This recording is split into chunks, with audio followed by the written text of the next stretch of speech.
Nesse ponto, eu espero que você tenha compreendido os três principais pilares de um educador de impacto. Primeiro, o objetivo de toda comunicação de impacto é vender uma ideia. Segundo, entre as ideias que você pode vender, a venda de um novo comportamento é a mais fácil de ser alcançada. Terceiro, para realizar uma venda com sucesso, é necessário quebrar as objeções da audiência. Com esses pilares em mente, podemos então passar para a próxima etapa. Os passos necessários para transformar esses princípios em roteiros de impacto. Aqui, embora existam objeções exclusivas para cada ideia que você está vendendo, também há objeções gerais e recorrentes. Por exemplo, a primeira e mais comum objeção que você vai encontrar ao produzir conteúdo é a falta de atenção. Em uma sociedade cada vez mais acelerada, onde você está competindo com fofocas de celebridades, vídeos de cachorro, promoções relâmpagos e notificações o tempo todo, a sua maior concorrência não é outro consultor, nem outro influenciador, é o próprio celular da pessoa. E aí que entra a primeira barreira: saber como fazer sua audiência pausar e assistir ao seu conteúdo com concentração. Mas aqui o objetivo não é obter uma atenção genérica, é conquistar aquele tipo de atenção que faz alguém parar no seu post, ficar, ler, refletir e, com sorte, salvar ou compartilhar. Por exemplo, quando você está em um restaurante barulhento com várias pessoas conversando ao redor e alguém menciona seu nome, você ouve na hora. Seu conteúdo precisa ter esse mesmo efeito. Ele precisa ativar o radar emocional da pessoa, fazendo-a sentir proximidade e conexão apesar do barulho. E nesse ponto existem diferentes meios que você pode usar para ganhar essa atenção. O mais conhecido sendo a promessa, e funciona de maneira simples. Você vai usar a estrutura como mais público-alvo, mais resultado, mais tempo, mais objeção. Exemplo, como um empresário que fatura 30 mil por mês pode aumentar seu lucro em até 20% no período de 6 meses, mesmo sendo horrível com números. Ou uma avaliação comum, caso você tenha usado esse comportamento específico para ter mais resultados. Como aumentei o lucro do meu negócio em 20%, mesmo sendo horrível com números. Ou como ajudei um cliente a aumentar o lucro do seu negócio em 20%, mesmo ele dizendo ser um desastre com planilhas. Ou seja, como alcancei resultado X, mesmo com objeção Y. Nesse segundo caso, a estrutura é um pouco mais enxuta, mas por ser um exemplo pessoal baseado em evidências diretas, os resultados podem ser até maiores do que o primeiro exemplo. E esse é o básico do marketing: mostrar os benefícios do que você está falando, ao mesmo tempo em que especifica uma característica da sua audiência, gerando familiaridade e conexão com o ouvinte. Mas embora esse modelo realmente funcione e eu vá me aprofundar nele mais nas aulas seguintes, por enquanto dê preferência ao modelo que estarei compartilhando a seguir. É sempre bom lembrar que finanças é diferente dos outros nichos. Por mais irônico que pareça, quando lidamos com dinheiro, estamos lidando não com números e cálculos exatos, e sim com emoções e objeções profundas. Afinal, por mais perfeito que um plano seja, ele não vai funcionar se o público se recusar a segui-lo, preferindo continuar a gastar tudo hoje. Sendo assim, sua comunicação precisa ultrapassar a barreira da lógica e entrar no campo das emoções, das inseguranças e até das memórias que a pessoa carrega sobre o dinheiro. Aqui não vamos prometer ao público que ele vai sair das dívidas em 3 passos, mesmo ganhando pouco. Algo que, se a pessoa falhar em alcançar, fará cair em uma espiral negativa, se afogando na sensação de depreciação e fracasso. Em vez disso, mostramos que o problema não é a pessoa, é o caminho que ela aprendeu até ali. Enquanto validamos seus esforços e resultados até aquele ponto, o objetivo do gancho da validação é transmitir o significado de: você está exausto, está fazendo o melhor que pode, e mesmo assim não está funcionando? Vamos olhar isso juntos? Esse tipo de abordagem traz alívio, humaniza o processo e, acima de tudo, gera segurança. E quando uma pessoa se sente segura, ela baixa a guarda, ela para de se defender, de tentar parecer forte ou ocupada, e começa a ouvir de verdade. Mas aqui existe um ponto muito importante que vejo o ChatGPT errar com frequência em seus roteiros e dicas, por isso você precisa ficar bem atento. O gancho da validação fala sobre o problema da audiência, sua dor, mas o objetivo não é gerar incômodo, e sim reconhecer que aquele problema existe enquanto fornece apoio. Por exemplo, um gancho muito comum focado em descrever o problema da sua audiência: sua vida financeira anda um caos, você não sabe mais o que fazer para lidar com as dívidas e já está quase desistindo de tentar. Se você estudou um pouco de marketing antes, talvez sinta que esse é um excelente gancho, afinal ele chama atenção e faz a pessoa se ver no conteúdo. Mas é justamente por isso que ele falha, porque a sensação de ser exposta é muito maior do que a sensação de ser acolhida. É como sair de casa apressado, sem se arrumar, pentear o cabelo direito e escutar alguém que sua aparência está uma bagunça. Você pode até concordar, pode até saber que está mesmo, mas ninguém gosta de ser escancarado assim. O impulso natural é fugir, é se defender. E quando isso acontece, a sua ideia, por mais útil que seja, tem pouca chance de ser ouvida. É por isso que a validação precisa ser feita com delicadeza. Você não quer apontar o erro, você quer oferecer compreensão compreensão. Você não quer dar um diagnóstico, você quer estender a mão. Assim, um bom gancho da validação não expõe, ele inclui. Ele não diz você está quebrado por usar seu dinheiro da maneira errada. Ele diz, eu sei que parece impossível guardar dinheiro quando tudo sobe de preço e o seu salário continua igual. E sinceramente, é mesmo difícil. Você não está sozinho nessa. Vê a diferença? Enquanto o primeiro constrange, o segundo acolhe. Enquanto o primeiro cria resistência, o segundo cria abertura. E é nessa abertura que mora o impacto. Porque uma vez que a pessoa se sente segura, uma vez que ela percebe que não será julgada, ela ouve, ela considera, ela pensa, talvez aqui eu encontre algo diferente. E isso só se torna possível porque você não soa como um especialista corrigindo alguém. Você soa como alguém que entende. Assim, sempre que possível, comece seus conteúdos com compreensão, com empatia, com frases como, eu sei que é difícil, tem hora que parece que nada funciona. Esse é um problema comum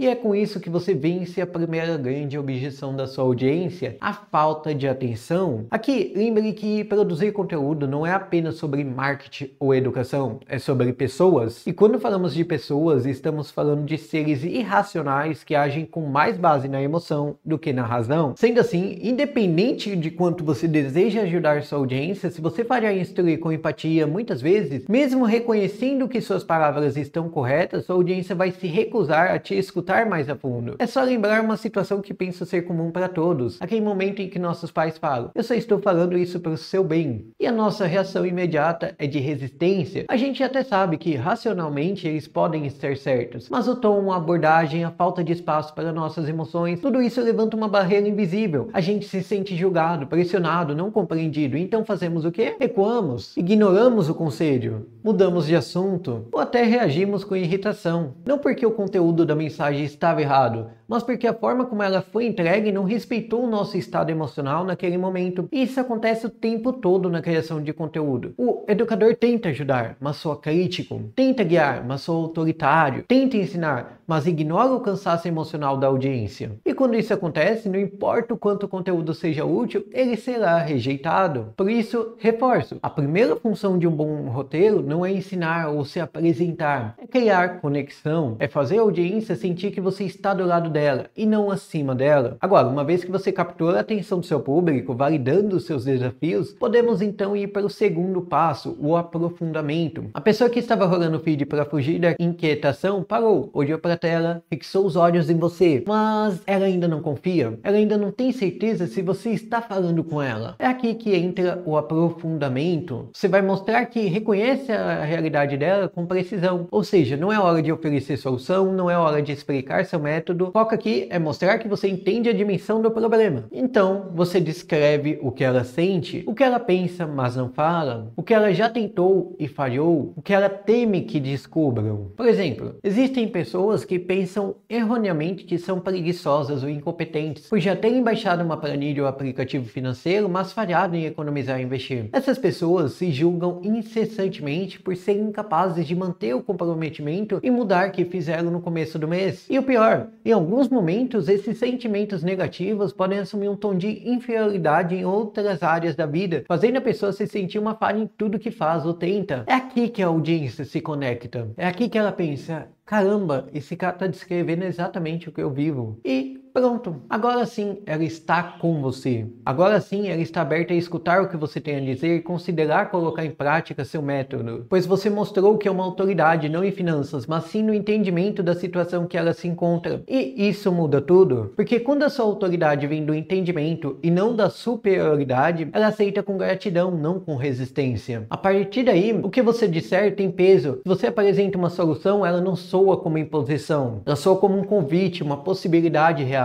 Algo que vem não de um estranho que está falando aquilo porque a vida dele é fácil, mas de alguém que entende a sua luta. É nesse ponto que a transformação se torna possível. Mas ela só acontece porque você respeitou o tempo emocional da audiência. Porque você não atropelou o processo. Aqui eu só tenho um pequeno lembrete. Sempre que possível, ao se aprofundar em um problema ou descrever uma situação desconfortável, evite usar o você e prefira usar o eu. No marketing e comunicação existe uma ideia de que quanto mais você você um texto tem, melhor. E realmente, seus textos vão funcionar muito melhor se em vez de você colocar algo como eu vou ensinar conceito X, você passa a usar algo como você vai aprender conceito X. A questão é que isso só vale para associações positivas. Quando falamos de críticas, exigências ou situações desconfortáveis, o eu vai se sair melhor na maioria das vezes. Muitos de nós possuímos uma voz interna bastante negativa e julgadora. Você sempre faz tudo errado. Você não tem disciplina. Você gasta demais. Sua voz pode ter vindo de um pai rígido, de uma mãe preocupada, de um chefe impaciente ou de um professor que nunca soube acolher. Eventualmente se instalando como uma espécie de juiz interno, sempre pronto a apontar as falhas, a reduzir a pessoa ao que ela ainda não conseguiu. E com o tempo isso cria uma espécie de sensibilidade emocional, um trauma leve, porém constante, fazendo com que toda vez que o conteúdo começa com você seguido de uma crítica, mesmo que sutil, essa ferida se ativa. E o que poderia ser uma chance de mudança, vira cansaço, vira rejeição, vira aquele pensamento automático. Eu não tenho jeito mesmo, isso não é pra mim, não adianta, eu sempre estrago tudo. Por outro lado, quando você diz, eu já tentei fazer planilha, eu já baixei o aplicativo de finanças, eu perdi a conta das vezes que disse que seria diferente, mas falhei em manter meu comprometimento, a pessoa não se sente julgada, pelo contrário, ela se ajeita na cadeira e foca com mais atenção no conteúdo, pois percebe que você é semelhante a ela. E se vocês são iguais, o conselho que você vai compartilhar certamente pode ajudá-la. Afinal, se você conseguiu, ela também pode conseguir. Aqui, caso você não tenha nenhuma experiência relacionada ao tema abordado, não se preocupe. Existem outros meios de abordar as dores da sua audiência, sem fazer com que ela se feche. Por exemplo, em vez de começar seu texto com você começa o mês empolgado, mas logo desistir da planilha, diga algo como muitas pessoas começam o mês empolgadas, pensando que vão anotar seus gastos e economizar, mas logo desistem da planilha. Esse muitas pessoas é um convite para que a pessoa se veja na narrativa, mas sem a pressão de você. Ela percebe que o problema não é exclusividade dela, não é falha pessoal, mas algo que acontece com muita gente. Isso diminui a resistência e aumenta a abertura para o aprendizado. Mas, pessoalmente, gosto de sempre que possível trazer exemplos pessoais, mesmo que não diretamente ligado ao tema. Por exemplo, eu posso me aprofundar contando a seguinte situação. Eu já tentei fazer dieta, ir à academia e até estudar sobre hábitos e mini hábitos, e ainda assim falhei em emagrecer. E essas falhas geraram em mim um profundo sentimento de inferioridade e incapacidade. Essa é uma parte verdadeira da minha história, e eu poderia continuar falando sobre como resolvi o problema antes de ligar a solução e a situação ao tema financeiro. Note que ao fazer isso eu dou substância narrativa, aumentando a autenticidade e conexão gerada pelo conteúdo, mesmo sem ter passado por problemas financeiros antes. Nisso, se você conseguiu colocar esses conceitos em práticas, nesse ponto do roteiro, uma faísca de esperança estará presente na pessoa te escutando. Ela vai ter seus olhos focados na tela com uma pergunta silenciosa. Você pode me ajudar a sair dessa situação? É aqui que o conteúdo técnico, a teoria, ganha forma, sendo usado para explicar que o problema não é a pessoa sendo uma causa perdida, e sim o método que ela usou. Algo como, a questão é que essas pessoas não falharam por serem preguiçosas, incompetentes ou pouco disciplinadas, e sim devido a terem colocado todo o seu foco em economizar. Posso então explicar mais a fundo sobre como o foco excessivo em cortar gastos pode levar a uma sensação de escassez constante, tornando o processo de organização financeira emocionalmente desgastante e insustentável no longo prazo. E uma vez apresentado o novo ponto de vista, posso trazer estudos e exemplos disso acontecendo na realidade para reforçar meu argumento,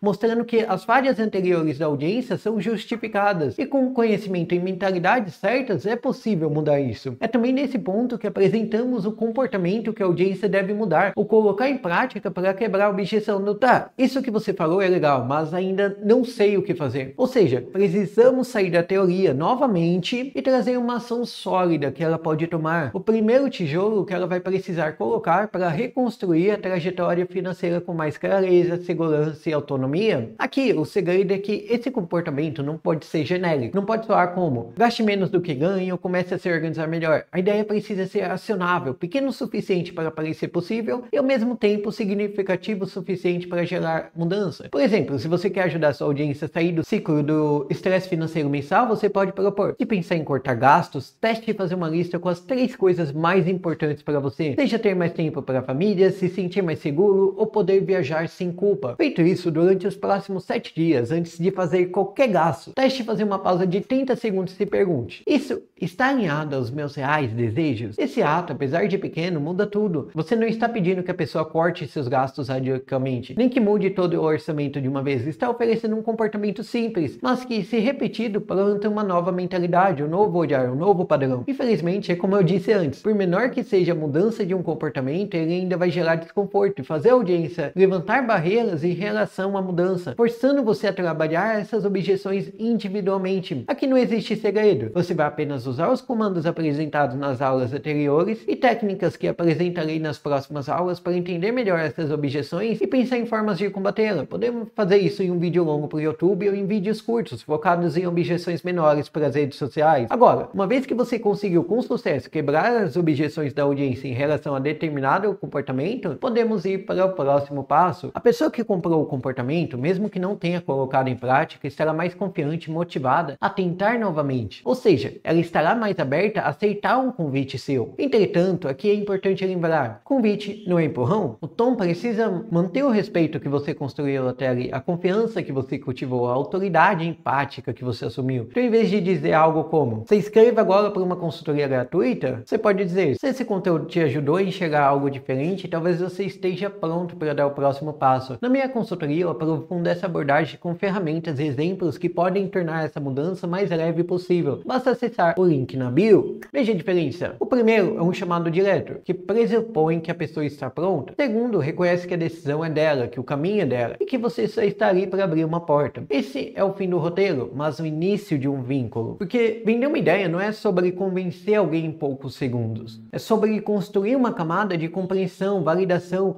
e verdade até que a pessoa deseje por conta própria transformar algo em si. E a única forma de fazer isso é respeitando o tempo, as dores e os limites delas. Dito isso, com esse último passo, temos a estrutura de um roteiro de impacto em mãos. Primeiro você conquista a atenção com validação, depois aprofunda mostrando que entende a realidade do seu público, em seguida apresenta uma nova visão que quebra as objeções internas, logo após oferece um comportamento simples, acionável e significativo, reduzindo a sensação de esforço e medo de falhar. Então, você quebra as objeções da audiência em relação a esse comportamento. Antes de, por fim, oferecer um convite para o próximo passo, que pode ser um contato direto, um material ou uma consultoria. Parece uma lista longa e cansativa de se seguir, que aí realmente é. Mas existem dois pontos importantes aqui. O primeiro é um relato pessoal. Devido à correria, eu leio menos do que gostaria, mas mesmo assim, li mais de meia centena de livros sobre comunicação, marketing e psicologia. No entanto, sendo bem sincero, se você pedir que eu diga todos os livros que li, os conceitos que aprendi, sem consultar minhas notas, o mais provável é que eu gagueje e mal consiga fornecer uma resposta. Mas isso significa que eu realmente esqueci? Com certeza não. Caso tivesse esquecido, criar esse curso seria impossível. Embora tenha dificuldade em lembrar o nome, os argumentos exatos e experimentos, a ideia principal continua comigo. Entendo quase que instintivamente quando preciso validar uma dificuldade, quando preciso aprofundar um conceito, como devo lidar com uma objeção. É como aprender a andar de bicicleta. Você pode até esquecer o nome dos músculos usados ou a teoria do equilíbrio, mas o movimento está gravado no seu corpo. Você simplesmente sabe o que fazer, mesmo sem conseguir explicar como. Da mesma forma, ao longo do tempo e da prática constante, seu cérebro cria conexões neurais que não dependem da lembrança consciente de cada detalhe estudado. Esse processo, chamado de plasticidade cerebral, faz com que o conhecimento se torne um padrão mental, um instinto profissional. Ou seja,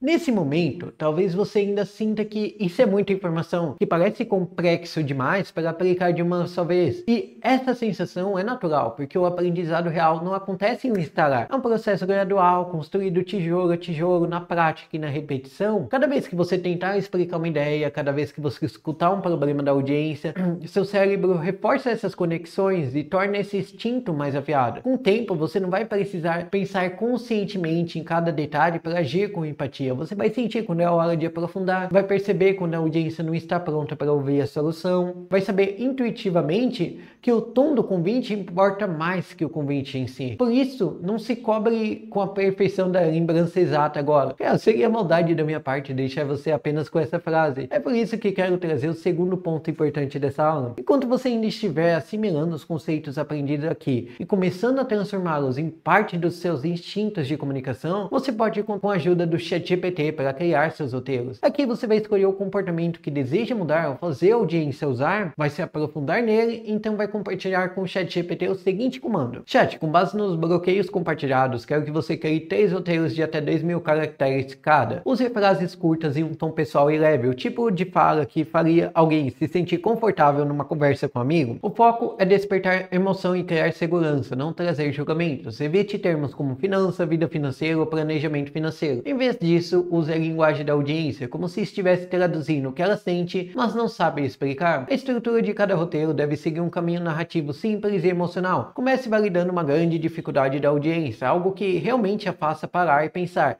isso é sobre mim? Mas faça isso com gentileza, sem apontar o dedo. O tom precisa acolher, não constranger. Em seguida, aprofunde essa validação, trazendo um exemplo específico e cotidiano, algo leve, até cômico, que ajude a audiência a se ver refletida ali, sem se sentir exposta. Na parte mais densa, evite frases do tipo: você está fazendo errado. Prefira construções na terceira pessoa ou primeira do plural. Isso diminui a defensiva e faz com que a pessoa se reconheça sem se sentir atacada. O objetivo é transmitir uma mensagem sutil: eu sei que é difícil e não estou aqui para te julgar. Depois de criar essa conexão e baixar a guarda da audiência, explique com clareza a razão por trás da dificuldade. Traga ciência, exemplos e causas possíveis, mostrando que o erro é comum e compreensível. O foco aqui é gerar alívio e entendimento, só então mostre por que mudar ainda é possível. Dê confiança e crie abertura para o próximo passo. Finalmente, finalize o roteiro com uma sugestão prática, algo pequeno, específico e que derrube uma objeção comum. Depois disso, convide a pessoa para a minha consultoria, dizendo que é um espaço para entender melhor a realidade dela e criar junto um plano viável para sair das dívidas e começar a investir com tranquilidade. A única coisa que você precisa dar um pouco mais de foco aqui é explicar melhor como funciona a sua consultoria, se vai ser gratuita, quanto tempo vai demorar, que tópicos você vai abordar, etc. Além disso, o chat com certa frequência se mostra pouco confiável, então é normal que mesmo você pedindo um roteiro com 2, 4, 6 mil palavras, ele forneça um roteiro mais enxuto. Então, se você deseja um roteiro mais profundo e pronto para uso, teste diminuir o pedido de criação dos roteiros para 1 e aumente o número de caracteres para 4.000. Aqui, se você tiver sorte, os roteiros gerados serão perfeitos. Se tiver um pouco de azar, vai precisar fazer algumas alterações e, no pior do caso, atualizar as respostas e mesmo comandos anteriores algumas vezes. No entanto, independente do resultado, acredito que enquanto você lê os roteiros gerados, uma coisa ou outra vão chamar sua atenção. Talvez uma frase, uma metáfora, e esses trechos vão servir como um repertório para suas próprias narrativas. Inclusive, nos próximos módulos, vou mostrar com mais profundidade quais elementos observar nos roteiros gerados pelo ChatGPT. Mas antes de continuar, imagino que você esteja um pouco exausto devido à aula mais densa. Então, tire um tempinho para respirar, rever alguns trechos da aula que não entendeu e testar os comandos que ainda não testou.